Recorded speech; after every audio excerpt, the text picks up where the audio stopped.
Oh, the Minnesota Vikings lost. I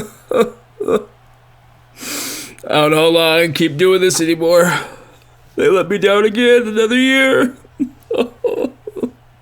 Yo, welcome to the Working Man Sports Talk Podcast, where we like to talk to other working men about sports. And if you aren't a man, who cares?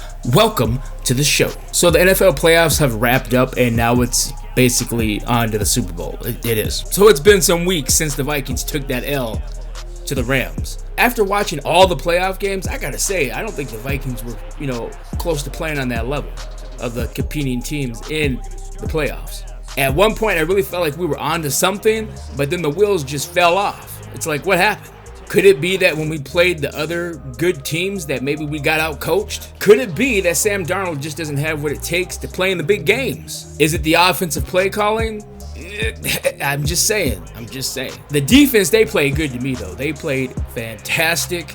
I mean, you can only stop Stafford and company so many times. I mean, that is a very high-powered offense, and I think the Vikings defense did what they were supposed to do. Last video, I defended Sam Darnold after the Vikings took that ass whooping from the Detroit Lions. I was like, hey, you know what? We'll get it back on track and get ready for the playoffs. It's going to be all good, right? Well, I was wrong, and I admit that I was stupid for getting caught up in all this BS and such hype. No, I'm just kidding. I actually believed in Sam Darnold for a reason, for the things that he did for this team through the year. I'm not going to sit here and tell you that he was a perfect quarterback, but come on, he did his thing this year, though. Let's get real.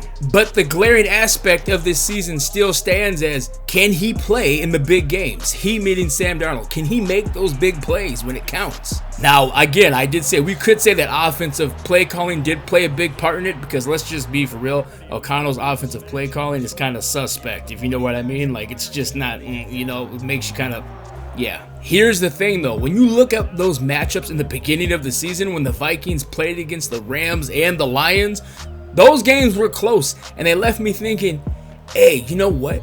The Vikings might just be real. Like, we're competing with the other good teams of the NFL, and we're maybe, making some very good progress here. We'll see what happens. But then we get to the end of the season, and it's like, whoa, what the hell happened? Why isn't Sam Darnold throwing good balls? Why isn't Sam Darnold making good reads? Why is Coach O'Connell making suspect play calls? What happened to the offensive line? Why can't you block? Oh, God.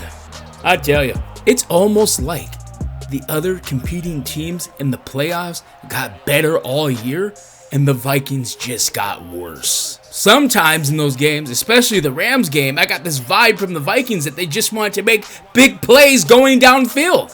But it's like, yo, they're playing back.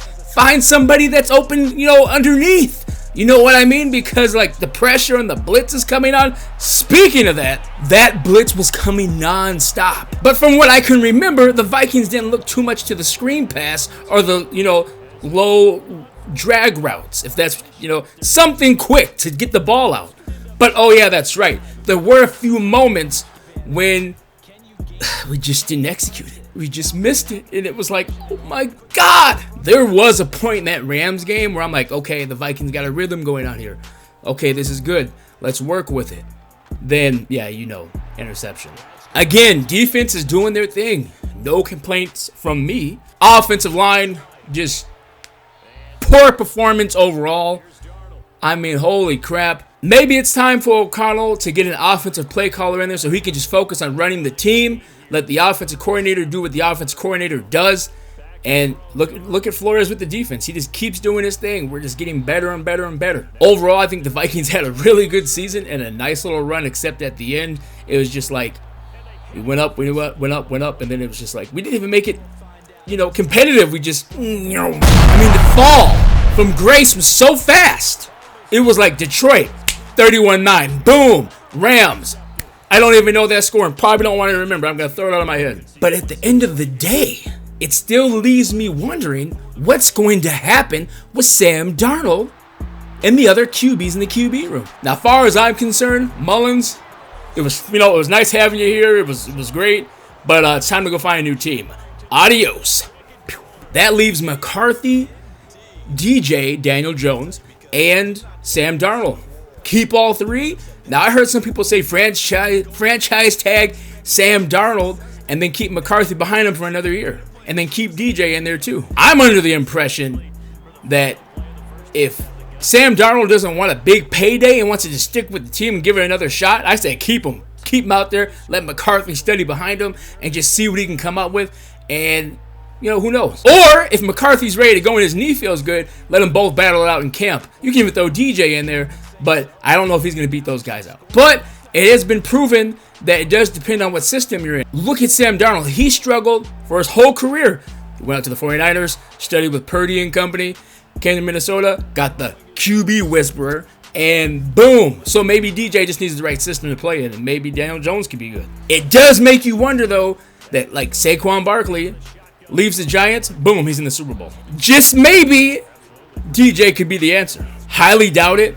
That's all suspect. That's just me just, throwing some bull crap out there. But yeah, it was such a devastating way to lose this season to the Rams in the playoffs in the way that we did. I mean, I would take a 3-point loss. I would take a touchdown loss. But this was just unacceptable.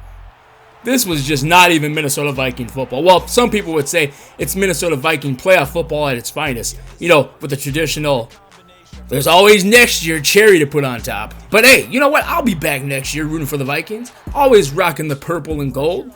You can't go wrong. Well, some people say you can go wrong. But yeah, you know me. I'll be back here cheering again for the purple and gold. I'll be back cheering for Tampa and, with the red and black. Yes, I love both teams. I think the Vikings can definitely make improvements and strides for a better season. And, let's get out the first round of the playoffs. I mean, holy crap. I mean, if we get out the first round of the playoffs, great. That's a start. But now let's keep going. Let's go to the NFC Championship game and let's win it and go to the freaking Super Bowl. I just want to see it once in my life. Well, that's all I really have to say about that. A good season. Didn't end the way we wanted it to. Didn't happen for a lot of teams. I mean, look at the Detroit Lions. You could always end up like Goff throwing those interceptions. I mean, that was pretty bad. But hey, you know what?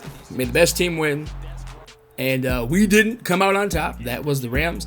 And then the Rams got mopped. Now here we are in the Super Bowl with the Chiefs and the Eagles. Guys, leave a comment below if you made it to the end. Who do you think will win the Super Bowl between the Eagles and the Chiefs? Don't forget to like, comment, subscribe. We want to hear from you, and you will hear from us soon.